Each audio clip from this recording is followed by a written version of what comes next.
Hello, everyone. Welcome to the Craig Chapman Show. This is a show mainly meant for educators, facilitators, and trainers conducting workshops virtually or face-to-face in the behavioral space. So topics like strategy and leadership, self-awareness, high-performing teams, and so on. The idea of this long-form conversation is to help trainers and facilitators, educators, learn techniques, approaches, change mindsets, or even bust some facilitation myths out there. Tips and tricks too find their way in here, and all of this from masters of their craft from across the world. So if you're starting out or are an old hand at the game, you'll find something in here. And today's guest is Dr. Stuart Menon. Dr. Menon has a PhD and is a professor emeritus of cell biology and physiology and former assistant dean for educational development and research at the University of New Mexico School of Medicine. He is principal of Menon Consulting and Associates and consulting associate of the Human System Dynamics Institute, Minneapolis. Professor Menon obtained his PhD in anatomy from UCLA. He used to be a researcher, researched extensively on reproductive neuroendocrinology, and was a teacher of anatomy. In 2004, the Ministry of Health invited Dr. Menon, the Brazilian Ministry of Health invited Dr. Menon to participate in the national reconfiguration of health professionals' education. In 2017, Professor Menon received the AMEE Lifetime Achievement Award in medical education. He has published widely, served as an invited international consultant, editor, and teacher at more than 100 medical schools and health institutions in 27 countries. Professor Menon's current interests are working with wicked issues in the health sector through the Human System Dynamics Institute. Welcome to the show, Dr. Menon. I'm delighted to be with you, Greg. Thank you for the invitation. I hope I pronounced all of that and got all of that right. Very well done. Thanks. From reproductive neuroendocrinology to medical education, if you could say a little bit more about your journey on that path and how it's been for you. Yeah, sure. It's interesting and it's unusual. I trained in biology and zoology and did postgraduate work for 10 years studying reproductive biology and anatomy and neuroendocrinology, and did my doctoral research in reproductive neuroendocrinology and was hired as an assistant professor at the University of New Mexico School of Medicine to teach anatomy and to do research.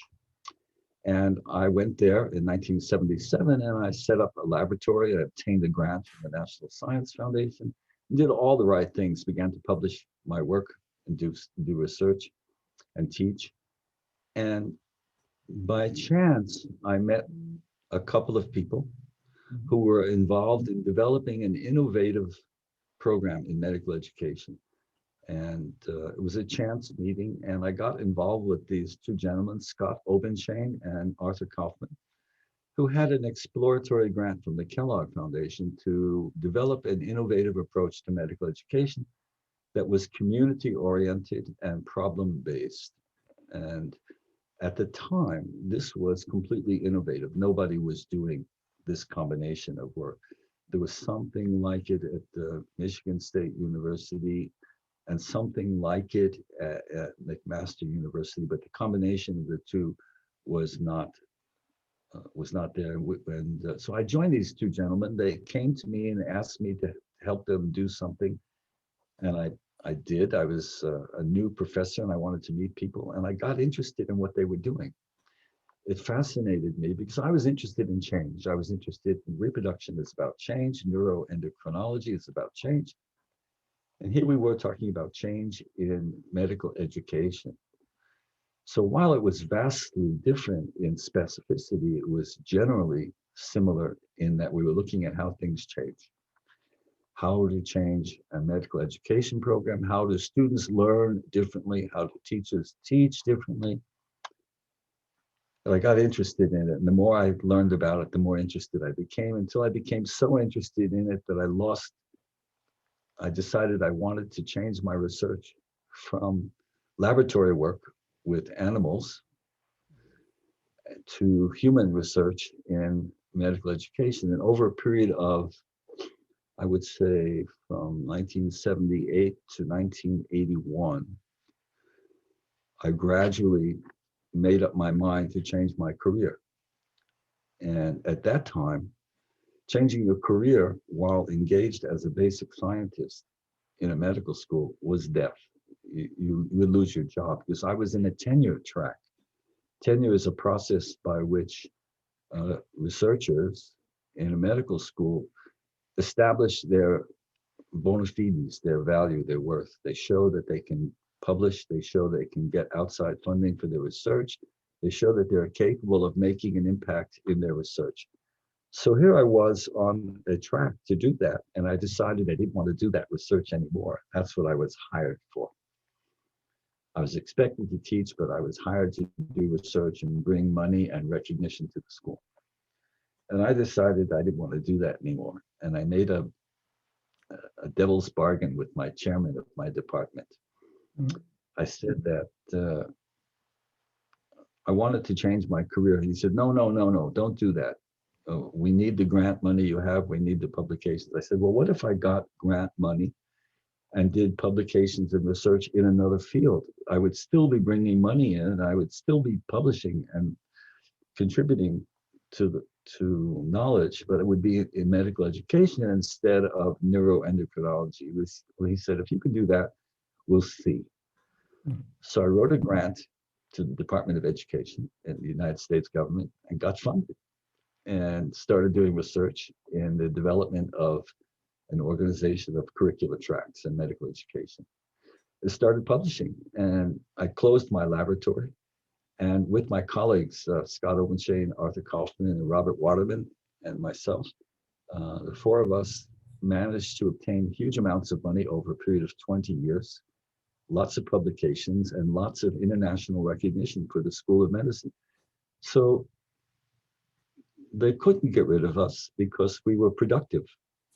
And so I changed my career over a period of years completely and closed my laboratory. I made the transition to medical education. Do you miss your laboratory? Um, I miss the idea of a laboratory. The fact that it was like a workshop. You know, you could go in and all your tools were in the right place, all Right. your chemicals were there, your your your machines were your balances, your cryotome, your all the, the machinery you needed to do the work you needed. I had animals in an animal facility that you could work with. You could bring them in. You could do surgery. You could do histology. You could do all these different things. Uh, and what I miss most is the design of my questions. So you have curiosity in research, and from curiosity, you design a question. You have a question, and you want to pursue the question physically. How do you set up your chemistry and your animals and think? You read the literature, you find a gap. What's missing? Mhm. What's the question I have across this gap? Or I read the literature and I think, I don't agree with this person. I think it's a different thing. How can I show that? And you design something in your laboratory to do that. I miss the thinking and the design. Um, some people love the mechanics of doing stuff. What I don't miss is the cutthroat competition in Mhm. research. It's very competitive and it's very it's a very tough to gain recognition in research. You have to do a lot of work over a long period of time. And that part I didn't like. From curiosity. So I like what you're saying about curiosity, and from curiosity or design of questions. Is that something you do, can do, is possible in medical education or in the educational field? Sure. So I'm curious about how people learn. Mhm. I'm curious about how complex situations work. I'm curious how it is that you can change a curriculum or an approach to curriculum. One of the things that we talked about earlier when we had previous conversations was problem-based learning. And problem-based learning is an approach to learning that has a different set of assumptions than traditional approaches to education.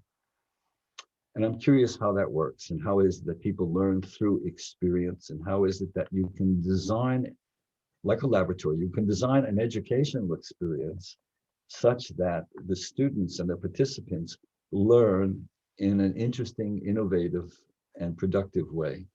It's a lot like a laboratory in a way. It's more difficult than a laboratory because people come and go. You can't control the situation. You can't make the same solution every day. I mean, everybody's different every day. The students change, the teachers change, the world changes. So it's a much less controlled, and in that way, I would say a much more difficult way to design curiosity-based, exploration-based experiments. It's less Bringing the lab, controlled. bringing the lab into the classroom. That's Bringing the lab out of it, bringing the learning out of the lab yeah. into the real world. Working in the real world is much more difficult than working in the lab. Mm. Problem-based learning. That's an interesting piece. Could you unpack that a little bit for us as a Yeah, methodology? sure. The traditional approach to education for the last 450, 500 years has been that experts who know something Mhm. gather, the students gather around an expert speaks and tells what they know. If I may The student, interrupt for a second, you said 500 years ago. There's an interesting observation. I think there's some truth in it that says that 500 years ago, if you went into a classroom, if you went into an operation theater, and if you fast forward today and you go into an operation theater, you couldn't recognize the two. But if you went into a classroom 500 years ago, and if you go into a classroom today, not much has changed. So yeah, no. it's correct. What you have is an expert teacher on the stage speaking to a group of pupils, either sitting on the floor around them or sitting in chairs in a classroom. And the expert tells a story and shares their knowledge, and the students write it down and learn it. It's what I would call a replication model. Hmm. So that the fundamental assumption of education has been, since universities emerged from monasteries where monks were the only people who could read. The people didn't know how to read, and there were no books available to people. So the people who could read and had books then spoke to the people who didn't have that opportunity. And that's the basic model still today. The experts who have the library, who know the library, are able to read and speak to the unknowing, to the unwashed, so to speak. So that model has been in effect, and in medical education as well. What's really important in medicine is there are past discoveries like germ theory, like the structure of the nervous system, like how important experiential learning is. There are things that we want to replicate in classrooms, a history of civilization, a history of medicine. There are things, stories that we want to tell and that we think are important, that we want our young people to learn or our medical students to learn. And so we repeat them. So the way to learn is through replication and repetition. And only when you're more advanced, only when you've consumed enough Does the education system think you're capable of beginning to think and deal with uncertainty? So the concept is you have to learn enough before you can learn what you don't know. When you think about problem-based learning, it does not begin with replication. It does not begin with a teacher telling things. It begins with a real-life problem. So the problem becomes the central theme in learning. Problems are cases of a patient coming to see a health professional, a story or an incident or something from a newspaper or a public health situation, something. When we're talking, I'm using problem-based learning in the health field, but it can be used in engineering, it can be used in theology, it can be used in all different subjects, wherever there's problem, wherever there's an unknown. So my familiarity is with in medical education. So I'm going to be speaking from the perspective of medical education, but it could be generalized to other subjects. So begin with a problem. A man wakes up in the morning, he's taking a shower, and suddenly he feels short of breath. Suddenly he's having trouble breathing. Yeah. He calls his wife. They talk about it briefly. They decide to take him to see a physician.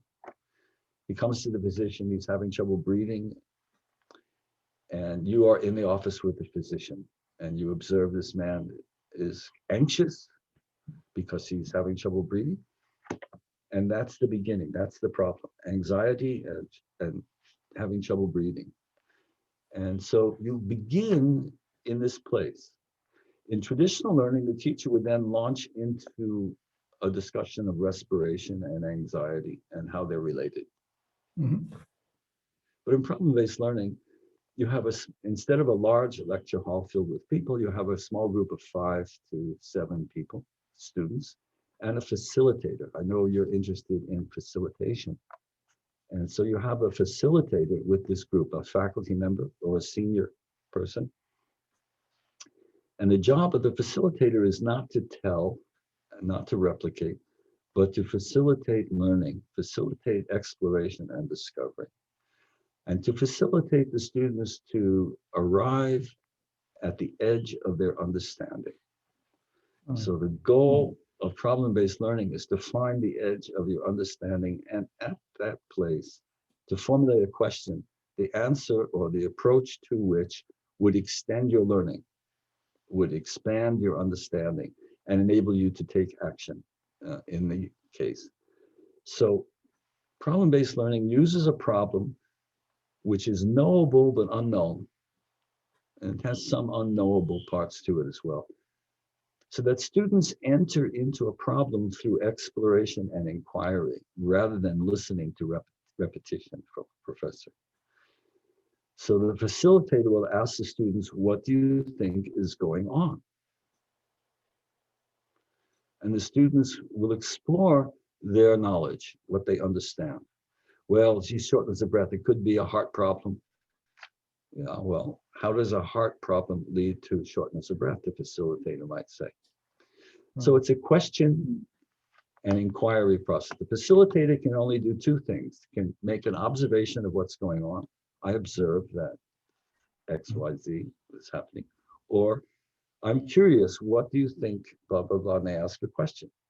The students then engage in inquiry. They talk amongst themselves, they share back and forth, and the facilitator's job is to keep the momentum, to keep the inquiry process going, rather than to tell something which ends it. So the students then reach the edge of their understanding. I always used to tell this story to understand the process. Imagine you're walking on a mountaintop.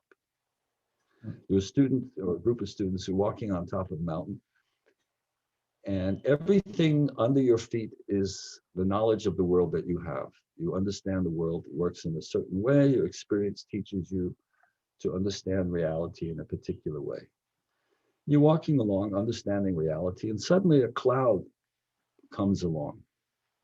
And this cloud covers you and your colleagues, and you can't see anything, and you don't understand what's going on. And suddenly you're filled with uncertainty. You're not sure.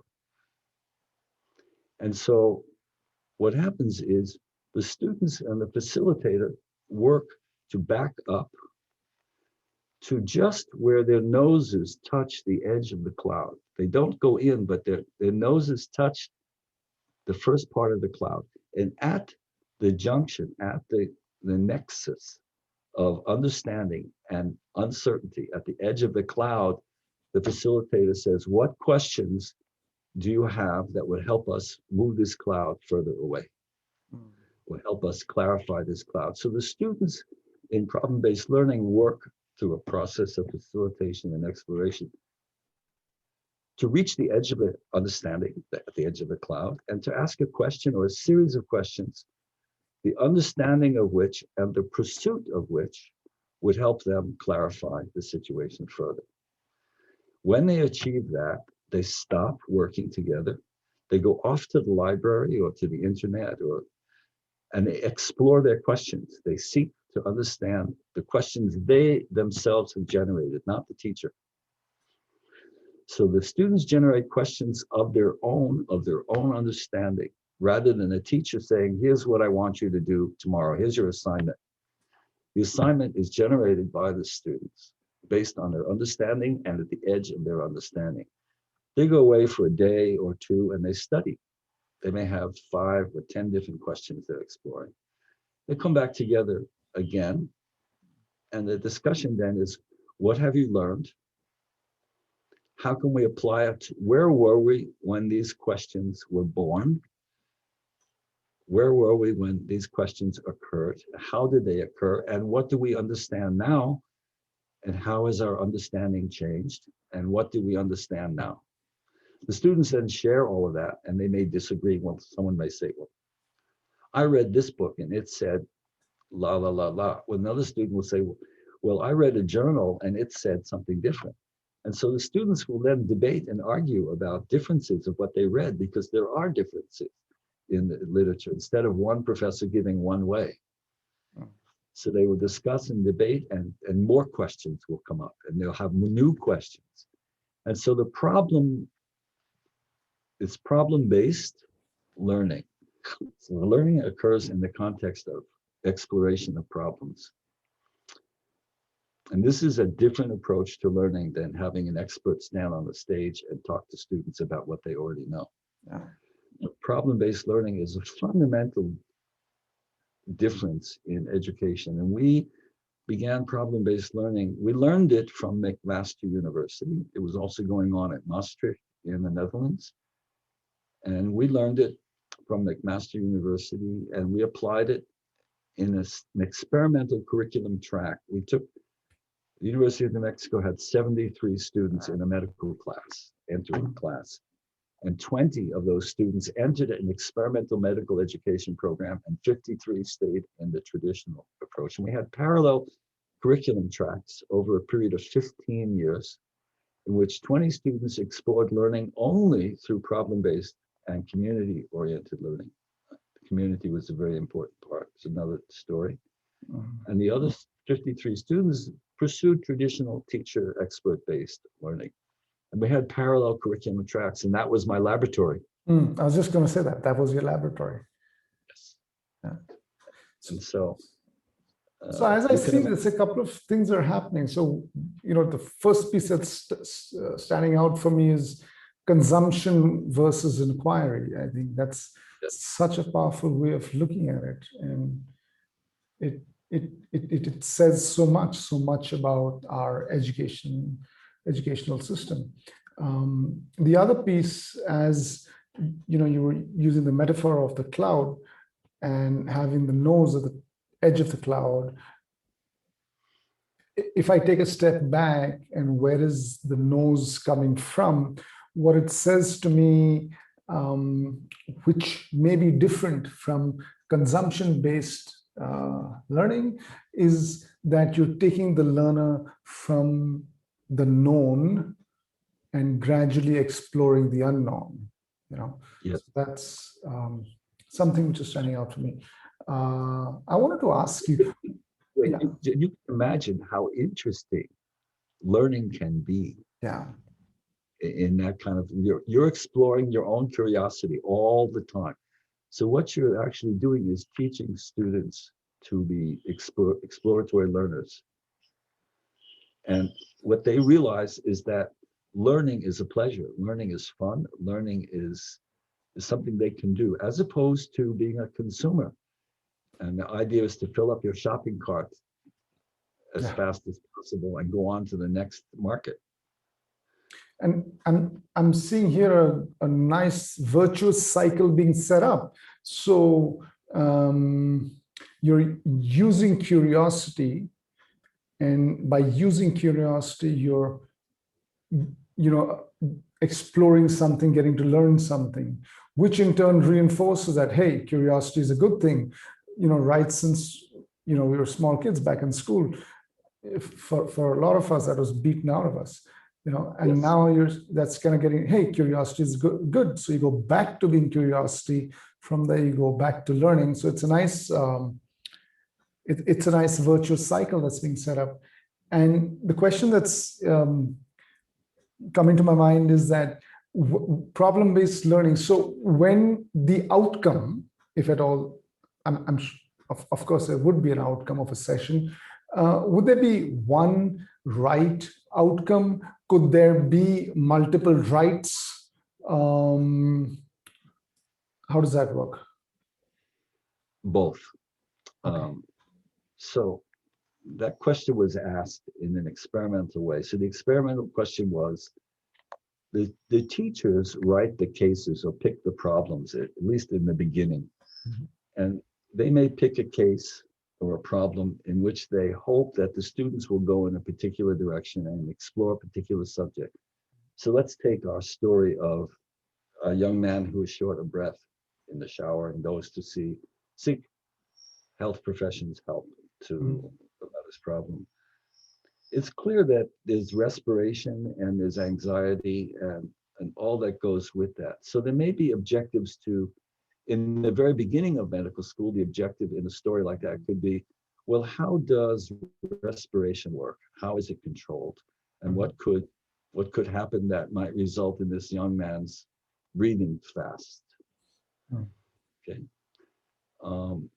So in the beginning of medical school, the students may not understand what respiration is or where it happens and what it looks like. So they may go to the anatomy laboratory and look in the chest.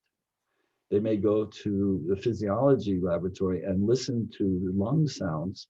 They may learn clinical skills about how to put a stethoscope and listen to lung sounds. And the question becomes, well, what makes those sounds? Where do those sounds come from? So there's this continuous inquiry. So I used to call it problem-based learning, but today, if you asked me what I would call it, I would say it's inquiry-based learning. So that, or curiosity-based learning. And so um, it's intriguing that students actually learn to follow their curiosity rather than bury it. And so the take-home message is, how do you design, so from a facilitation point of view, how do you design a case that goes in a particular direction? The research shows that 65 to 70% of the time, the students will go where the case designer wanted them to go. But Right. 30 to 35% of the time, they'll go in other areas as well. Mhm. And what you recognize, then the question becomes about control. Do you want to control the students that they must go in a particular place in this particular case?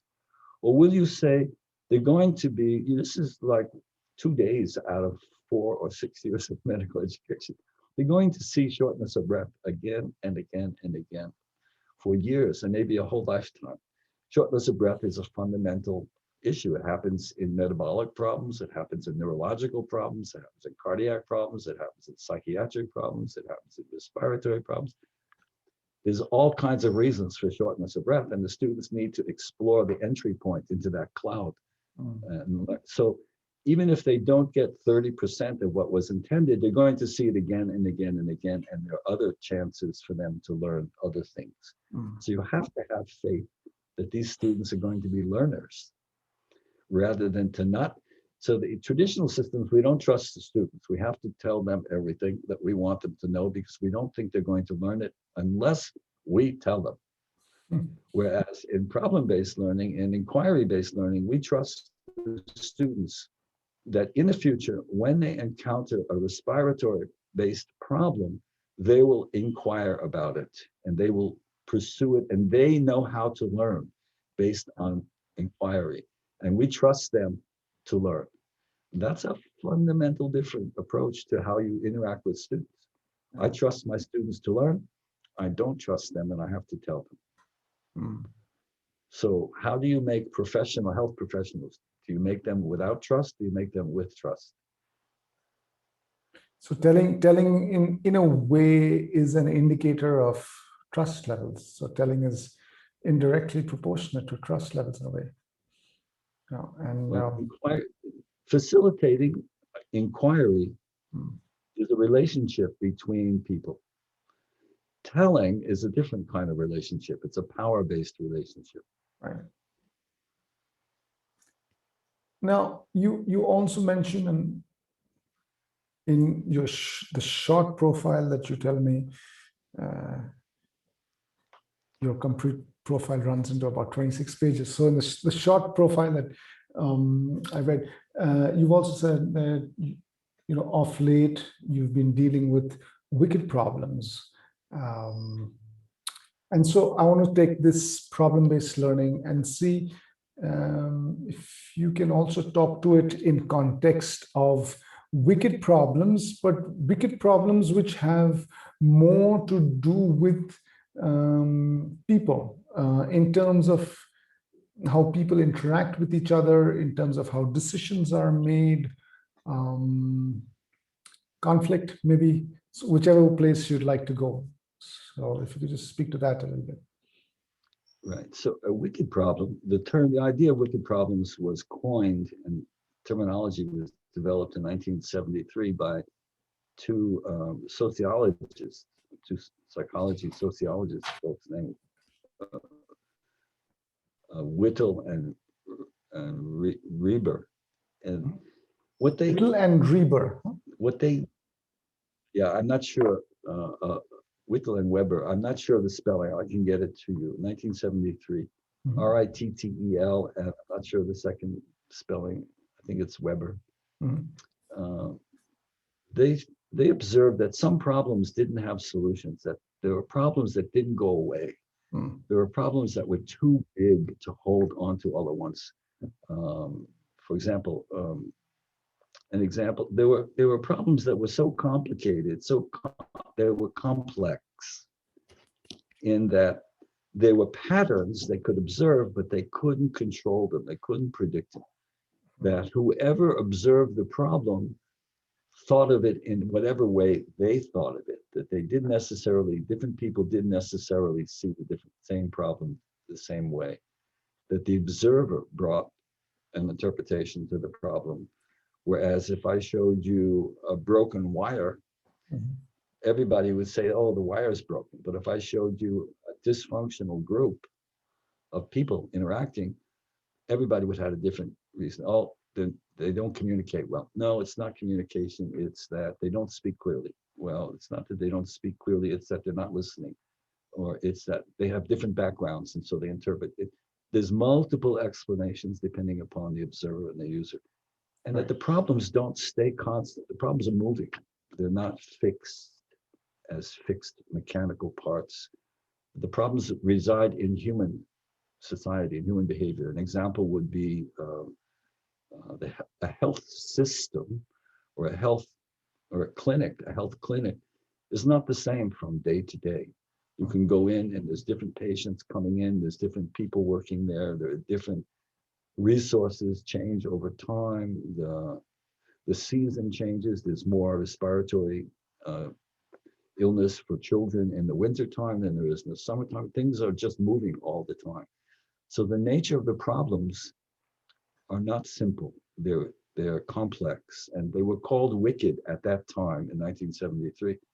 Wicked in the sense not that they're bad or they're evil, but wicked in the sense that they defy solution.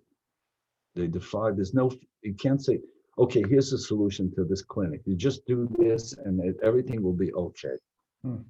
but in the next 2 days, things change and that solution doesn't work. So that you have to keep paying attention. It's like, I'll give you an example of a wicked problem that would be easy to understand. When you drive a car, and if you can see my hands, Mhm. when your hands are on the steering wheel and you're driving, your hands don't stay fixed. Right. Because the car would go off. You drive like this. You're constantly making adjustments.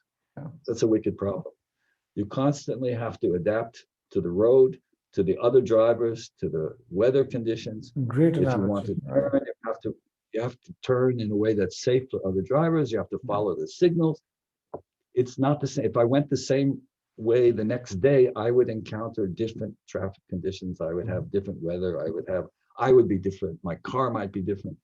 So wicked problems are those problems that are moving and changing, don't stay the same, are not the same for everybody. Different drivers would drive differently. So a wicked problem has the same approach. You could put an expert in front of a room and they could give a lecture about all the details of a wicked problem, but they still would not be able to solve it. Mm. So that the approach to wicked problems has to be one of inquiry, Mm. has to be one of what is it that we observe? If What's I the may data? interrupt, could you please give an example of, something, if something comes to your mind, um, of something that you did, a class that you facilitated in the in not too distant the past, and how did it unfold? What was the wicked problem, and how did you unpack it? I'll give an example. In a course I was teaching, I teach leadership in complex wicked problems. Mhm. So how does one, if you're in charge or if you're working in a team, how do you lead? What does leadership look like in a group of people that are dealing with wicked problems? So a very common wicked problem in health professions, education, is resistance to change. Mhm. So that over the years, new education models and new education methods and new learning about learning develops.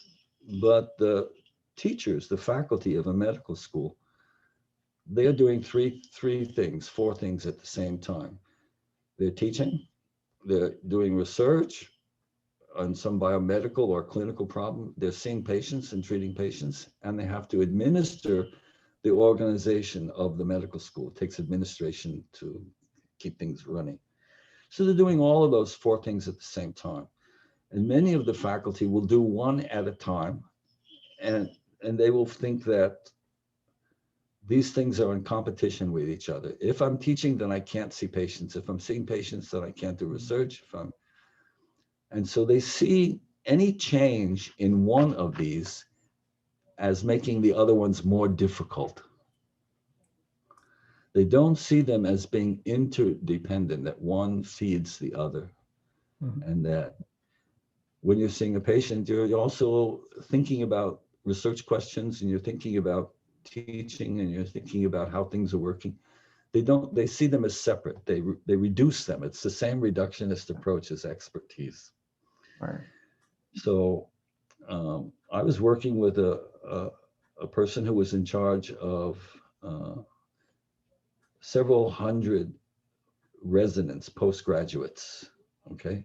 The people who have finished medical school and are working in an advanced level as physicians under the supervision of other physicians in rural communities throughout a country or a province.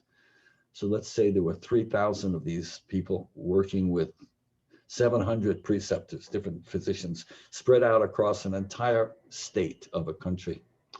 And this person was in charge of their education, supervising the doctors who supervised the graduates. And the idea was to set up a kind of educational approach that each of the preceptors would take with their students, the medical students, that was similar but not specifically exactly the same. So how do you orient all of them in the same direction so that they have the same idea, but they can use the idea differently in each space that they're in, but they follow the general rules. And this person was trying to get people to collaborate over distance and time. And the wicked issue was, how do I work with 700 different physicians, seeing 3,000 different postgraduates across the geography and over time? How do I make that work? Wow. That's So wicked. that's an example. That's a wicked issue. Yeah. So you could not put an expert on the stage and give a lecture about what to do, because that would not fit each person's situation. Right. So that's an example of a wicked issue in a class that I was teaching. So one person, so for example, if I had 30 students in this course, and the course went 8 weeks, about 2-3 hours a week over 8 weeks. And if I had 30 people, each one with their own wicked issue, Right. what would I be seeing? So the question then would be, what would I be learning about wicked issues in the health professions? Oh. So we would move to another level. For me, it was here. For them, it was here. For their students, it was here. For the institution, it was here. For their patients, it was here. And so you could see this whole thing together as a wicked issue. And so it's the same as if 5 students come into a room with a facilitator and they have a man with shortness of breath and anxiety. Yeah. It's a wicked problem. And so if a student has gone to medical school and learned how to think their way through problems over a period of years, when they come to a wicked issue in reality or in practice, they're not afraid. They're not afraid. They think, oh, this is really an interesting problem, and they jump in. So And I can not see only is that, and I can see that, you know, the implications of this would be, even if you're looking at leadership, what very often happens is that people come in from another organization, come to a particular organization, and try, and because of that whole consumption mindset, try and apply a solution which worked for a previous organization. Let's say if you're a CEO or a senior leader in the new organization, or in the organization that they've come to, and it does not work. And I'm thinking it's because of, you know, this approach, or a lack of this approach, that you're going at it not from a place of all knowing. You're going at it from a place of curiosity, a place of questions, a place of learning. I also have my eye on the time, and I want to be respectful of that. I just wanted to ask you if you could give us one technique that you use. How do you unpack? How do you facilitate through or around a wicked problem? You know, something our listeners could take away. Well, there's 3 fundamental questions that I like to explore, and there's a what question. What do I observe? When I first encounter a wicked problem, I ask, what's going on? What do I observe? What's the data? What does the literature say? What can I learn from others? And I collect that. I bring that together. That's what can be observed and known. The second question is, so what does that mean? So what does that mean for me as an individual? So what does it mean for you as a colleague? So what does it mean for us as a group? So what does it mean for us as a clinic? So what does it mean for us as an institution? So what does it mean for us as a system, a health group, a regional health group? So the making of meaning is not just restricted to me. This is what's fundamentally different, that meaning making occurs across levels of organization. So that we understand what it means to different stakeholders, people who have interests and vested interests.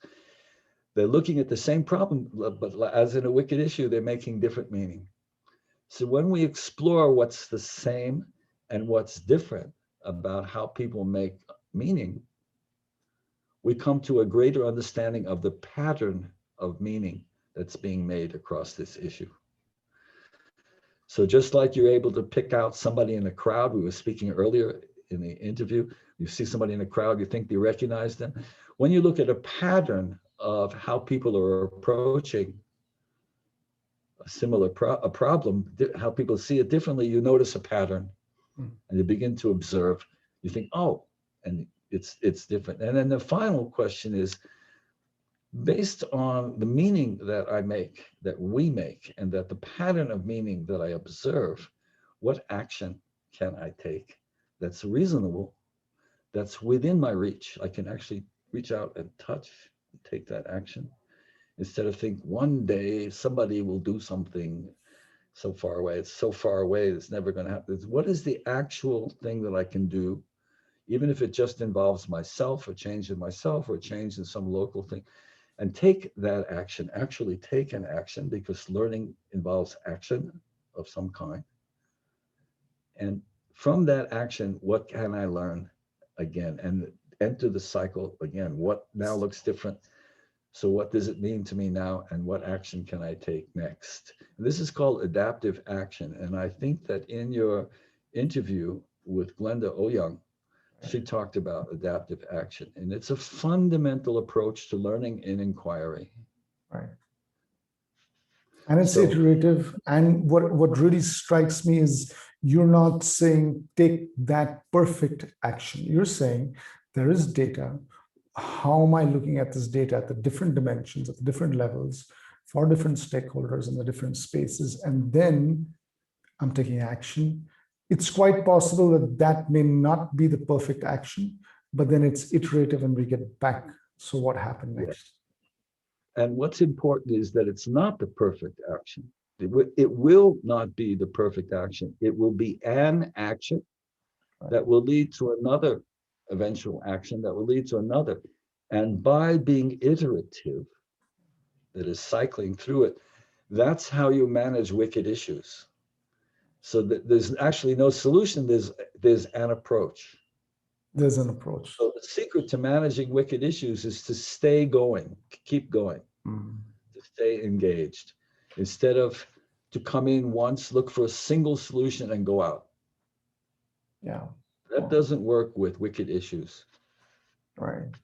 Um, and yes, Glenda Young has done some groundbreaking work around this. Uh, Fascinating. In closure, Dr. Menon, what's two questions? One is there something that, what could facilitators read around problem-based learning and or wicked problems, the approach to these? So is there something, papers or books that uh, facilitators, educators can read? And I'll just bundle the second question along with this one. What would be your message to educators out there um, in the reality of today? The first question about what to read, um, pardon me, would be to read the original paper by Ritchell and Weber, 1973. Mhm. I can't remember the exact title, but it's searchable on the web. And then in the 70s, in the 80s and 90s that followed, there were a couple of more papers about wicked issues. And Glenda Oyoung and I published a paper last year uh, in medical education online. Uh, if you search wicked problems, wicked issues on the internet, you'll find references to this. In terms of books to read about adaptive action, um, Glenda's work, her doctoral thesis, I would recommend a book called Facilitating Organizational Change, Organization Change. Facilitating This organizational change.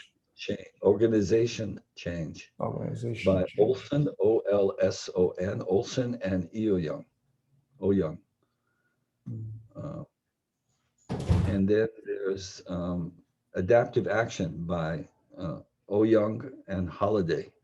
Glenda also mentioned this book, and Glenda's name is spelled Eoyang, Young. This is a pronunciation. Young and Holiday, Holladay. It's a book called Adaptive Action.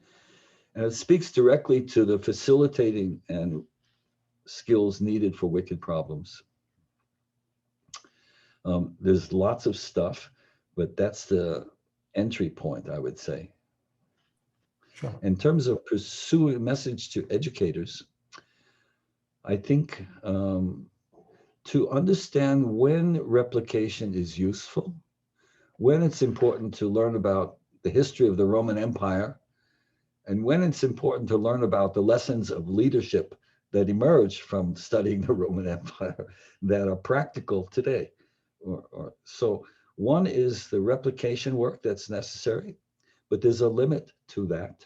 And when exploration is needed and when curiosity leads to new understanding and exploration in learning, to know the difference and to respect the differences and not to try to make everything into replication and reproduction, and not to reduce everything into its pieces for replication. There are lots of things in education that really need and require exploration and inquiry. Lots of clouds to push with your nose. Lots of clouds to push with your nose. Thank you so much, Dr. Menon, for your time. And I must say, looking forward to chatting with you sometime again on the show. Me too. Me too. Thank you so Thank much, you. Greg. Thank you, Dr. Menon.